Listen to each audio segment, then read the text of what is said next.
Chaque matin, pendant des décennies, un petit véhicule s'arrêtait devant chaque maison de France pour livrer le lait, puis un autre pour livrer le pain. Aujourd'hui, je vous raconte 10 utilitaires français qui ont façonné le quotidien des Français au XXe siècle, du fourgon tôlé jusqu'au camion qui frappait chaque porte du village. Restez jusqu'à la fin, le premier et le dernier véhicule de cette liste se répondent d'une façon que vous n'imaginez pas. Bienvenue sur Tragrock. 1900. Louis Renault, encore tout jeune entrepreneur installé à Bilancourt, construit un petit fourgon capable de transporter 250 kg de marchandises. Ce véhicule, baptisé Type C, n'est pas seulement le tout premier utilitaire de la marque aux losanges. Selon les propres archives de Renault, il s'agit très probablement du tout premier véhicule utilitaire jamais construit en France. Et ce véhicule fondateur, celui qui allait ouvrir plus d'un siècle d'histoire industrielle, servait à une seule tâche: livrer le lait dans les rues de la région parisienne. Louis Renault, qui n'avait que 23 ans lorsqu'il fonda son entreprise 3 ans plus tôt avec ses frères Marcel et Fernand, cherchait déjà à diversifier une production jusque-là concentrée sur les petites voitures de tourisme, une intuition commerciale qui allait s'avérer visionnaire pour l'avenir du groupe. À cette époque, la distribution du lait en ville reposait encore largement sur des laitières transportant leurs bidons à pied ou en charrette tirée par un cheval, un système lent et peu hygiénique dans une capitale en pleine expansion démographique. Le petit camion laitier de Renault, avec son moteur à essence remplaçant la traction animale, représentait une avancée considérable pour les crémiers et les laiteries parisiennes, capables désormais de livrer plus vite, plus loin et en plus grande quantité qu'auparavant. Paris, à l'aube du XXe siècle, comptait déjà plus de 2,5 millions d'habitants entassés dans des quartiers densément peuplés, un contexte urbain qui rendait chaque minute gagnée sur une tournée de livraison particulièrement précieuse pour les commerçants alimentaires de la capitale. Ce détail, aujourd'hui presque oublié du grand public, est pourtant conservé avec soin par les collections Renault Classique, qui ont fait reconstruire une réplique fidèle de ce fourgon fondateur pour une campagne publicitaire dans les années 1990, tant ce véhicule symbolisait à lui seul les origines mêmes de toute l'industrie française du véhicule utilitaire. Ce lien entre Renault et la distribution alimentaire quotidienne des Français, né presque par hasard avec ce petit fourgon laitier de 1900, allait continuer à irriguer toute l'histoire de la marque pendant les décennies suivantes, bien après que Louis Renault et ses successeurs aient développé des camions bien plus imposants pour l'industrie et l'armée. Les archives Renault Classique conservent aujourd'hui plusieurs photographies d'époque de ce type C, montrant un véhicule à la fois rudimentaire et remarquablement fonctionnel pour son temps, avec ses grandes roues déjà à rayons métalliques et sa petite caisse ouverte à l'arrière, bien loin encore des carrosseries fermées qui allaient devenir la norme sur tous les fourgons français des décennies suivantes. Ce contraste saisissant entre ce tout premier utilitaire artisanal et les fourgons industriels modernes que nous connaissons aujourd'hui mesure à lui seul l'ampleur du chemin parcouru par l'industrie automobile française en un peu plus d'un siècle d'existence. 1947, chez Citroën, on prépare depuis déjà quelques années le successeur d'un petit fourgon appelé le Tube, une machine qui vieillissait mal et qui souffrait d'un défaut mécanique agaçant. Quand elle n'était pas chargée à l'arrière, elle penchait vers l'avant et le train arrière pouvait carrément se soulever au moindre freinage un peu appuyé. Le nouveau modèle, dessiné par Flaminio Bertoni et André Lefebvre, deux noms déjà associés à des créations automobiles majeures de la marque, allait devenir l'un des utilitaires les plus reconnaissables de toute l'histoire automobile française. Le type H. Bertoni, sculpteur italien de formation avant de rejoindre les bureaux d'études de Citroën, avait déjà signé le dessin de la traction avant quelques années plus tôt, et son sens aigu des volumes se retrouvait clairement dans les lignes anguleuses mais parfaitement fonctionnelles de ce nouveau fourgon. Son allure si particulière avec sa carrosserie en tôle ondulée n'était pas un caprice esthétique. Cette technique, empruntée directement à l'aviation et à la construction industrielle, permettait de renforcer la rigidité de la carrosserie tout en économisant de la matière première, une considération essentielle dans une France encore marquée par les pénuries d'après-guerre. Produit sans interruption de 1947 à 1981, soit 34 années de carrière, le type H allait s'écouler à 473 289 exemplaires, un chiffre qui témoigne de l'attachement profond que les artisans, commerçants et administrations françaises ont développé envers ce fourgon à la silhouette inimitable. Le cahier des charges initial imposé par les dirigeants de la marque exigeait un véhicule simple à fabriquer avec des outillages relativement rudimentaires, une contrainte industrielle qui explique en grande partie pourquoi la tôle ondulée, facile à emboutir même avec des presses modestes, fut finalement retenue plutôt qu'une carrosserie plus conventionnelle. Le type H équipait indifféremment les boulangers ambulants, les plombiers, les services de police ou encore les premières ambulances motorisées de nombreuses petites communes rurales. Un véhicule véritablement transversal qui traversait toutes les catégories sociales et professionnelles de la France des Trente Glorieuses.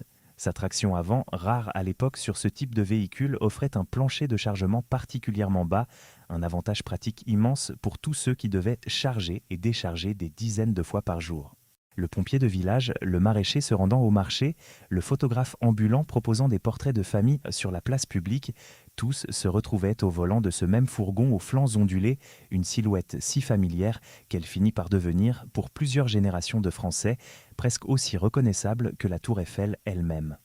Aujourd'hui encore, des passionnés restaurent avec soin des exemplaires survivants, les exposant lors de rassemblements de véhicules anciens où le simple bruit caractéristique du moteur diesel Indenor suffit à faire ressurgir chez les visiteurs les plus âgés des souvenirs précis de leur enfance passée dans les rues de la France d'après-guerre. Écrivez dans les commentaires de quelle ville vous nous regardez aujourd'hui. 1959. Renault lance un tout nouveau fourgon qui allait marquer durablement l'imaginaire collectif français, l'Estafette. L'histoire de sa naissance n'a pourtant rien de glorieux au départ.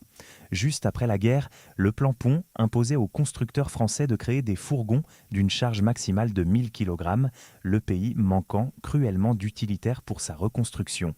Renault avait alors tant bien que mal transformé son châssis cabine de type 206 en fourgon de fortune, une solution qui ne pouvait être que provisoire. Cette période d'improvisation industrielle, commune à presque tous les constructeurs français de l'immédiat après-guerre, obligeait les ingénieurs à composer avec des moyens de production limités, tout en répondant coûte que coûte aux besoins urgents d'une économie en pleine reconstruction. Pour concevoir un véritable successeur, les ingénieurs de la régie étudièrent de près le combi Volkswagen, copiant sa plateforme générale, mais firent là le choix audacieux d'une traction avant plutôt que de la propulsion arrière du modèle allemand, afin de dégager complètement la surface de chargement au sol. Le petit et confidentiel Gutbrod Atlas, un utilitaire allemand capable de transporter 1000 kg, malgré son minuscule bicylindre de 600 cm3, aurait également servi de référence technique. Finalement, à sa sortie, l'Estafette reçut le moteur 850 cm3 et 32 chevaux de la Dauphine, avant d'évoluer plus tard vers des motorisations plus puissantes. Ce choix de moteur emprunté à une berline déjà largement diffusée dans le parc automobile français permettait à Renault de garantir une disponibilité immédiate de pièces détachées dans n'importe quel garage du pays, un avantage commercial de taille pour des professionnels qui ne pouvaient se permettre de longues immobilisations de leur outil de travail. Le nom Estafette, choisi par Renault, venait tout droit de l'italien staffetta qui désigne un messager. Ce nom allait vite devenir un nom commun dans la langue française courante. Aujourd'hui encore, dire estafette pour désigner un petit fourgon reste parfaitement compris, même par ceux qui n'ont jamais vu de leurs propres yeux le véhicule original. Longtemps, une version vitrée 8 places surnommée Alouette équipa la gendarmerie nationale au bord des routes françaises, un souvenir marquant pour toute une génération d'automobilistes ayant eu le malheur de croiser cette silhouette dans leur rétroviseur après une infraction au code de la route.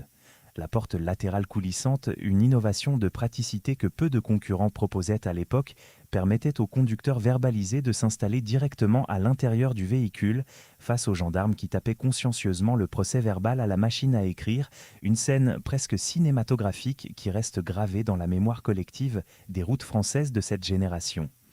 Aujourd'hui, une poignée d'artisans passionnés redonnent une seconde vie à ces vieilles estafettes, les transformant patiemment en fourgons de voyage aménagés pour le camping, preuve que le charme un peu désuet de ce fourgon des années 60 continue de séduire une toute nouvelle génération d'amateurs de road trip. Juin 1965. Peugeot présente enfin sa réponse au Citroën Type H et à la Renault Estafette, qui dominèrent alors le marché français des utilitaires légers. Jusque-là, le constructeur de Sochaux commercialisait encore l'ancien D3, D4, un modèle obsolète datant de 1950, conçu à l'origine par Chenard et Walker et qui ne faisait clairement plus le poids face à ses deux rivaux. Pour combler ce retard, Peugeot s'associe avec le carrossier Chausson, nouveau propriétaire de Chenard et Walker, afin de concevoir un véhicule entièrement nouveau, le J-Sept. Ce choix stratégique de faire appel à un carrossier extérieur plutôt que de développer intégralement le véhicule en interne permit à Peugeot de rattraper son retard technologique en un temps record, une décision d'autant plus judicieuse que Chausson maîtrisait déjà parfaitement les techniques de construction de véhicules utilitaires légers grâce à son expérience acquise sur d'autres marques. Le J-Sept reprenait tout ce qui se faisait de mieux à l'époque en matière d'utilitaire.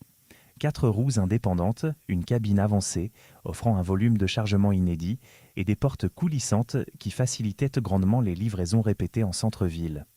Ce fourgon connut un succès immédiat, se déclinant en versions tollées, vitrées, ambulance, pick-up, bus scolaire ou encore bétaillère, un véhicule véritablement caméléon capable de s'adapter à pratiquement tous les métiers de l'artisanat et du commerce français. Les services d'électricité de France, alors en pleine expansion de son réseau national, comptèrent la PIB parmi les plus gros clients institutionnels du J-Sept, équipant des centaines de techniciens itinérants chargés d'entretenir les lignes électriques dans les régions les plus reculées du territoire national. La carrière du J-Sept se solda finalement en décembre 1980, après 15 années de commercialisation et 336 220 exemplaires produits, un chiffre remarquable pour un utilitaire français de cette génération. De nombreux carrossiers indépendants utilisèrent également le J-Sept comme base pour proposer des variantes adaptées aux besoins spécifiques des commerçants et des artisans, tandis que des particuliers plus bricoleurs le transformèrent eux-mêmes en camping-car improvisé, profitant de son généreux volume intérieur pour aménager un espace de vie sommaire, mais fonctionnel pendant les vacances d'été. Des passionnés collectionnent aujourd'hui encore des exemplaires de ce fourgon, certains conservés dans leur livret d'origine, d'autres transformés en atelier d'artistes mobiles ou en studio de photographie ambulant, prouvant que la générosité de son volume de chargement continue d'inspirer des usages créatifs plusieurs décennies après l'arrêt de sa production. Les forums de passionnés dédiés au J-Sept et à son successeur le J9 rassemblent aujourd'hui plusieurs centaines de membres actifs échangeant conseils d'entretien et pièces détachées introuvables ailleurs, un témoignage vivant de l'attachement durable que ce fourgon continue de susciter bien au-delà du cercle restreint des collectionneurs professionnels. 1967, Simca, alors 4e constructeur automobile français en volume, se rend compte d'un manque criant dans sa propre gamme. Contrairement à Citroën, Renault et Peugeot, la marque de Poissy n'a toujours aucun véritable utilitaire léger à opposer au Type H, à l'Estafette et au tout jeune J-Sept. Simca confie alors au carrossier Heulier, basé à Cérisailles dans les Deux-Sèvres, l'étude d'un fourgon rapide et économique construit à partir des pièces mécaniques de la berline Simca 1100, récemment lancée avec un joli succès commercial. Cette absence de véritable utilitaire dans le catalogue Simca pesait de plus en plus lourd face à une concurrence qui s'était solidement installée sur ce segment particulièrement rentable où la fidélité des professionnels à une marque, une fois acquise, se traduisait par des commandes régulières pour renouveler des flottes entières de véhicules. Le résultat de ces recherches fut baptisé Simca F2, une maquette grandeur nature présentée sous la forme d'une coque métallique vitrée avec 2 portes latérales coulissantes et un volant fixe symbolisant la position de conduite. L'intérieur particulièrement spartiate restait néanmoins bien pensé pour l'usage utilitaire avec un plancher plat facilitant grandement le chargement des marchandises. Simca espérait ainsi se tailler enfin une place dans ce segment jusque-là entièrement dominé par ses 3 concurrents historiques, un marché en pleine expansion porté par la croissance économique ininterrompue des 30 Glorieuses. Heulier, déjà reconnu pour ses talents de carrossier indépendant, capable de transformer rapidement des châssis existants en véhicules spécialisés, représentait un partenaire idéal pour ce type de projet exploratoire, où la rapidité d'exécution comptait souvent plus que la perfection industrielle d'un prototype encore loin d'être finalisé. Mais ce fourgon Simca ne dépassa jamais le stade du prototype. Les dirigeants de Poissy, pesant sans doute le coût d'un développement industriel complet face à des concurrents déjà solidement installés, choisirent finalement de ne pas donner suite à ce projet. Un des exemplaires construits à l'époque a pourtant survécu jusqu'à nos jours, conservé pendant des décennies dans les réserves d'Heulier à Chérizay, avant d'être vendu aux enchères par la maison Arcurial lors de la dispersion de la collection Heulier au Mans Classique en 2012 pour la somme de 4 765 €, un témoignage rare et précieux d'une ambition industrielle française finalement restée sans lendemain. Ce prototype, aujourd'hui entre les mains d'un collectionneur privé, reste l'un des rares vestiges physiques d'un pan méconnu de l'histoire de Simca, celui d'une marque qui aurait pu, avec un peu plus d'audace, rejoindre le trio historique des utilitaires français les plus populaires. Quelques années plus tard, l'absorption de Simca par le groupe américain Chrysler, puis le rachat final par Peugeot lui-même en 1978, refermerait définitivement toute possibilité pour la marque de Poissy de développer un jour son propre segment utilitaire indépendant. Si cette histoire vous plaît, abonnez-vous à la chaîne Tragrock et activez la cloche de notification. Il nous reste encore 5 fourgons à découvrir et l'un d'eux a bien failli ne jamais quitter la planche à dessin de son designer. 1974. Après 27 années de bons et loyaux services, le vénérable Type H commence sérieusement à accuser son âge face à des concurrents toujours plus modernes. Citroën lance alors le C35, un utilitaire développé en coopération avec le constructeur italien Fiat, qui commercialisera de son côté une version quasiment identique sous le nom de Fiat 242. Cette collaboration industrielle transalpine, plutôt discrète à l'époque, allait pourtant s'avérer lourde de conséquences pour l'avenir même de la marque au chevron.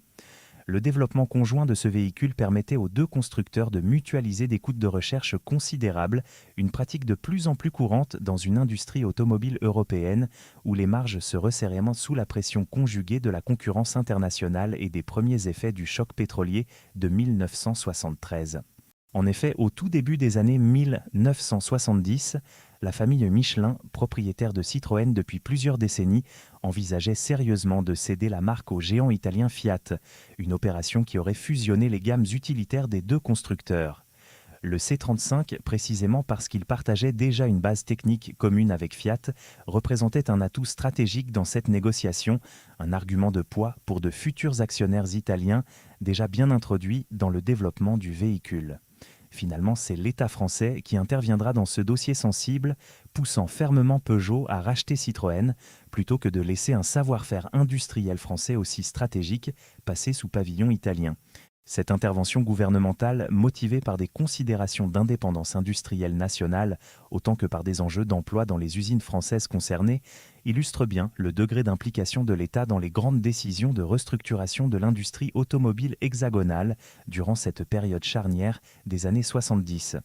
Le constructeur Berliet, spécialiste français des poids lourds, connut d'ailleurs un sort similaire à la même époque, absorbé par Renault de Saviem sous l'impulsion des mêmes pouvoirs publics soucieux de préserver une industrie nationale cohérente face aux appétits des groupes étrangers. Le rachat de Citroën par Peugeot, finalisé en 1976, allait ainsi réunir sous un même toit le C35 et le J7, deux gammes utilitaires jugées complémentaires plutôt que concurrentes par les dirigeants du nouveau groupe. Cette fusion industrielle, décidée en grande partie pour des raisons politiques et stratégiques plutôt que purement commerciales, allait redessiner durablement le paysage entier de l'industrie automobile française, jusqu'à donner naissance quelques années plus tard à une alliance encore plus vaste avec le géant italien que Citroën avait justement failli rejoindre. Le C35 lui-même poursuivit sa carrière commerciale pendant de longues années après cette fusion, devenant l'utilitaire de référence pour de nombreux artisans et petits commerçants français à la recherche d'un véhicule robuste, simple d'entretien et disponible dans un vaste réseau de concessionnaires à travers tout le territoire national.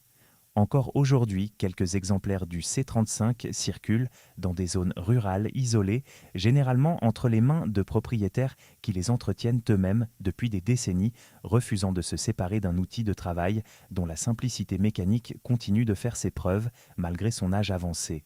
Septembre 1980. Au début des années 70, Renault fait le constat que sa gamme utilitaire, portée depuis plus d'une décennie par l'Estafette et la fourgonnette 4L, commence à accuser un net retard technique face aux modèles concurrents. La régie développe alors presque simultanément deux nouveaux véhicules complémentaires, le Trafic, destiné aux artisans et aux petites entreprises, et le Master, pensé pour des besoins de transport plus volumineux. Ce double développement représentait un chantier considérable pour les équipes d'ingénierie de Renault qui devaient repenser entièrement l'architecture de la gamme utilitaire tout en tenant compte des évolutions réglementaires de plus en plus strictes en matière de sécurité routière et de normes anti-pollution, deux domaines encore relativement négligés lors de la conception de l'Estafette 2 décennies plus tôt. Pour le design de ce nouveau Trafic, Renault fait appel au styliste Mark Held, qui travaille en étroite collaboration avec le carrossier Chausson pour dessiner une version aménagée baptisée la Méridienne, présentée lors du lancement du véhicule.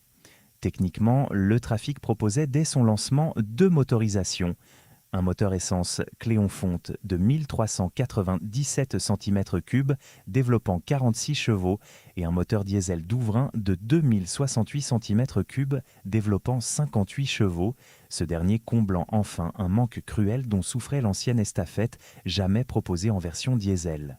Mark Held, designer reconnu dans le milieu du mobilier contemporain avant de se tourner vers l'automobile, apportait au projet une sensibilité esthétique inhabituelle pour ce type de véhicule utilitaire, cherchant à démontrer qu'un simple fourgon de travail pouvait aussi séduire par ses lignes et son aménagement intérieur, sans pour autant sacrifier sa vocation pratique première. À partir de mars 1981, le Trafic se déclina en deux versions distinctes, une version traction abaissant considérablement la hauteur du plancher de chargement et une version propulsion, offrant une meilleure motricité une fois le véhicule chargé. Cette double architecture technique, plutôt rare sur le marché des utilitaires de cette catégorie, permettait à Renault de répondre simultanément aux besoins des artisans urbains, pour qui la facilité de chargement primait, et à ceux des professionnels du bâtiment ou de l'agriculture, davantage préoccupés par la capacité de traction sur des terrains parfois difficiles. Les ensembles mécaniques du Trafic provenaient directement des berlines Renault 18 et 20, à essence comme au diesel, une mutualisation industrielle qui permettait à la régie de réduire ses coûts de production tout en garantissant une fiabilité mécanique déjà éprouvée sur des millions de voitures particulières vendues à travers toute l'Europe. En 1985, une nouvelle version équipée d'une transmission intégrale enclenchable vint compléter la gamme, ouvrant la voie à des usages professionnels encore plus exigeants, notamment pour les entreprises devant intervenir sur des chantiers difficilement accessibles en toute saison. Toujours en 1980, presque en même temps que le Trafic, Renault présente le second volet de sa nouvelle gamme utilitaire, le Master. Là où le Trafic visait les artisans et les commerçants ayant besoin d'un véhicule maniable en ville, le Master s'adressait à une clientèle réclamant une capacité de chargement bien plus généreuse, capable de rivaliser avec les grands fourgons professionnels que proposaient déjà Citroën et Peugeot sur ce segment. Cette approche à deux gabarits distincts permettait à Renault de couvrir simultanément l'ensemble du spectre professionnel, du petit artisan livrant quelques colis en centre-ville, jusqu'à l'entreprise de transport nécessitant un volume de chargement conséquent pour ses tournées quotidiennes à travers plusieurs départements. Le lancement conjoint de ces deux modèles représentait un investissement industriel considérable pour Renault, qui misait sur une plateforme technique en grande partie commune pour rationaliser les coûts de développement tout en offrant deux gabarits suffisamment différenciés pour couvrir l'ensemble du marché professionnel français. Cette stratégie de gamme, plutôt audacieuse pour l'époque, allait se révéler payante sur le long terme. 40 ans plus tard, en 2020, le groupe Renault célébrait officiellement les 40 ans de ces deux modèles jumeaux, soulignant que Trafic et Master réunis avaient alors dépassé les 5 millions d'exemplaires vendus à travers le monde entier, un chiffre qui témoigne de la longévité exceptionnelle de cette architecture initiale. Peu de gammes automobiles françaises peuvent se targuer d'avoir traversé 4 décennies entières, tout en conservant leur pertinence commerciale, une performance industrielle qui doit beaucoup à la solidité des choix techniques opérés dès le départ par les ingénieurs de la régie. Cette longévité remarquable illustre parfaitement à quel point une architecture bien pensée dès l'origine peut traverser les décennies en s'adaptant progressivement aux nouvelles normes environnementales et aux attentes changeantes d'une clientèle professionnelle, toujours plus exigeante en matière de confort et de sécurité. Contrairement à ses prédécesseurs type H, Estafette ou J-Sept, dont l'allure si particulière reste immédiatement identifiable même par des non-initiés, le Master de 1980 adoptait une silhouette bien plus sobre et fonctionnelle, annonçant déjà l'esthétique standardisée que la plupart des fourgons professionnels adopteraient dans les décennies suivantes. Boulangers industriels, artisans du bâtiment, entreprises de déménagement, le Master trouva rapidement sa place dans des flottes professionnelles bien différentes de celles qui avaient fait la gloire populaire de ses illustres prédécesseurs. Cette évolution stylistique, loin d'être anodine, traduisait un changement plus profond dans la conception même des utilitaires d'un professionnel. L'ère des fourgons, au caractère marqué et immédiatement reconnaissable, cédait progressivement la place à une approche plus rationnelle, où l'efficacité aérodynamique et la standardisation des pièces primaient désormais sur l'originalité esthétique. 1981, le J-Sept, qui comptait déjà une quinzaine d'années au compteur, cède enfin sa place au J9. Contrairement à ce que son nouveau nom pourrait laisser croire, il ne s'agit pas d'une création entièrement nouvelle, mais davantage d'une extrapolation modernisée du J-Sept, une manière économique pour Peugeot de gagner encore quelques années de carrière sans engager les coûts colossaux d'un développement complet à partir de zéro. Cette approche pragmatique, courante dans l'industrie automobile lorsque les budgets de développement se raréfiment, permettait néanmoins à Peugeot de proposer à sa clientèle professionnelle un véhicule perçu comme neuf, avec une face avant redessinée et un tableau de bord modernisé, tout en conservant en coulisses l'essentiel de l'architecture mécanique déjà éprouvée de son prédécesseur. L'histoire de ce choix industriel remonte au début des années 1970, quand Peugeot avait commencé à esquisser un véritable projet de remplacement pour le J-Sept, surnommé en interne le projet K, dont le style s'inspirait ouvertement des vans américains alors très en vogue.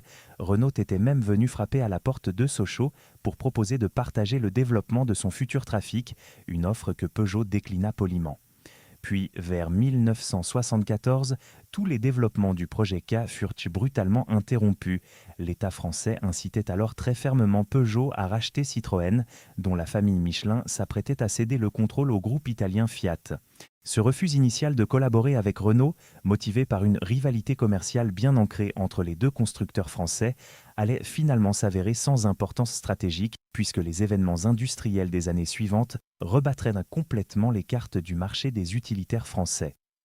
Une fois le rachat de Citroën finalisé en 1976, les gammes utilitaires des deux marques se révélèrent complémentaires plutôt que concurrentes, avec le J-Sept d'un côté et le C35 de l'autre. Le projet K fut donc définitivement abandonné et Peugeot se contenta de moderniser le J7 à moindre coût pour donner naissance au J9. En parallèle, conscient des synergies possibles avec Fiat, le groupe poursuivit l'aventure à trois avec la création de la Société européenne de véhicules légers en 1978, qui aboutira au trio C25, J5 et Ducato, présenté cette même année 1981. Cette alliance industrielle franco-italienne, née directement des cendres du rapprochement avorté entre Citroën et Fiat quelques années plus tôt, illustre bien comment les décisions stratégiques prises dans les années 70 allaient continuer à façonner l'industrie automobile française pendant encore plusieurs décennies, bien au-delà de ce que les dirigeants de l'époque avaient pu initialement imaginer. Le J9 resta en production jusqu'en 1991, clôturant ainsi une lignée directe de fourgons Peugeot ayant duré du D3-D4 jusqu'au G9, plus de 4 décennies consécutives sur les routes françaises. Dans les campagnes françaises des années 60 et 70, une version bien particulière de la Renault Testafette sillonnait chaque semaine les routes de village en village, celle du boulanger ambulant. Aménagée avec des étagères pour ranger les pains, les baguettes et les viennoiseries, cette estafette s'arrêtait sur la place principale ou parfois directement devant chaque ferme isolée, klaxonnant pour signaler son arrivée aux habitants qui n'avaient bien souvent aucune boulangerie à moins de plusieurs kilomètres de chez eux. Cette tournée quotidienne, organisée selon un itinéraire précis que le boulanger répétait inlassablement d'un bout à l'autre de l'année, constituait pour de nombreuses familles rurales le seul contact régulier avec le monde commercial extérieur, bien avant que les routes départementales ne soient toutes goudronnées et que les déplacements en voiture personnelle ne deviennent monnaie courante pour l'ensemble de la population française. Cette pratique, aujourd'hui presque entièrement disparue, à l'exception de quelques zones rurales reculées, incarnait à elle seule toute l'utilité sociale de ces petits fourgons français que nous avons découverts aujourd'hui. Loin d'être de simples outils de travail pour artisans citadins, ils constituaient un véritable lien logistique entre les villes productrices de biens manufacturés et les campagnes françaises encore largement dépourvues de commerce de proximité, un rôle social que la grande distribution allait progressivement rendre obsolète à partir des années 80. Les enfants de ces villages, entendant le klaxon caractéristique de l'estafette du boulanger résonner au loin, savaient précisément à quelle heure courir chercher le pain encore tiède pour le repas du soir. Un rituel quotidien aujourd'hui remplacé, dans l'immense majorité des cas, par un simple trajet en voiture jusqu'au supermarché le plus proche. Et c'est précisément ici que se referme le fil que je vous promettais au tout début de cette vidéo.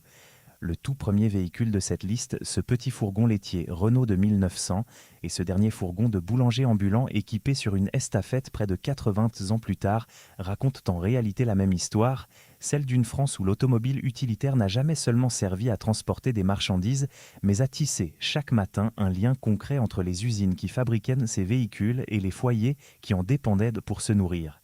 Du lait à la porte de la maison en 1900 jusqu'au pain livré à la ferme dans les années 70, ces 10 utilitaires, chacun à leur manière, ont façonné le quotidien alimentaire de plusieurs générations de Français, un héritage industriel et social que la France a aujourd'hui largement oublié. remplacés par les grandes surfaces et les livraisons anonymes d'entrepôts logistiques bien éloignés de cette proximité humaine, si caractéristique du commerce ambulant d'autrefois. Ces 10 véhicules, du plus modeste au plus perfectionné, racontent finalement bien plus qu'une simple histoire de tôle et de moteur. Ils racontent celle d'un pays qui, pendant près d'un siècle, a su fabriquer les outils de son propre quotidien avant que la mondialisation industrielle ne redistribue autrement les cartes de cette production.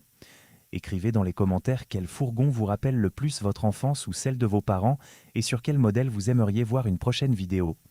Abonnez-vous à la chaîne Tragrock et activez la cloche pour ne rien manquer de nos prochaines histoires sur les véhicules qui ont façonné le quotidien des Français. 10 fourgons, 8 décennies, une seule vérité, ces machines tôlées n'ont jamais seulement transporté des marchandises, elles ont nourri la France, une maison après l'autre. Du camion laitier de 1900 jusqu'au master moderne, chaque modèle raconte un pan entier de notre histoire industrielle.